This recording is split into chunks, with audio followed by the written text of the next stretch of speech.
বন্ধুরা, শুভ দুপুর। আমি দেখো সকালের কাজ সেরে স্নান করে পূজা দিয়ে রান্না করে আসছি। যে ডাল ভাজতেছি, ডাল মুগের ডাল করব।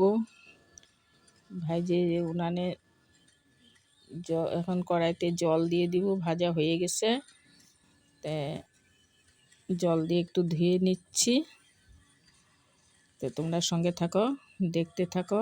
আজকে রান্না হবে, যে জল ধুয়ে ফেলে দিচ্ছি জলটা, তারপরে আবার বসায় দিলাম। এই যে এখানে সব কেটে নিচ্ছি, মূলা, লাউ, ছিম, ফুলকপি ডালে দিব, আর এখানে মেথি শাক আর ছিম ছোটো ছোটো করে কেটে নিচ্ছি। চচ্চড়ি রান্না করব। আর কড়াইও বসিয়েছি, তেল দিয়ে দিচ্ছি। ডাল হয়ে গেছে, নামানোর পর দেখাই নেই, সোমবার দিব।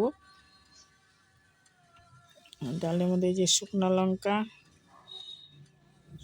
লঙ্কা দিয়ে দিলাম, তেজপাতা, শুকনো লঙ্কা, পাঁচফোড়ন,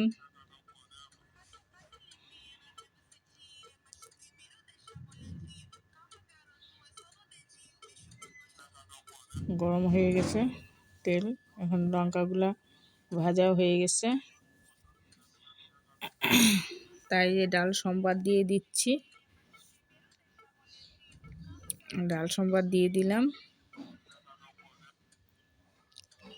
সব সবজি দিয়ে ডাল রান্না করছি, একটু ভারী করে রান্না করছি। শীতের দিনে মুগের ডাল সব সবজি দিয়েই ভালো লাগে খেতে। তার মধ্যে ধনেপাতা দিব। ডালটা নামাই নিলাম। ভিডিওটা ভালো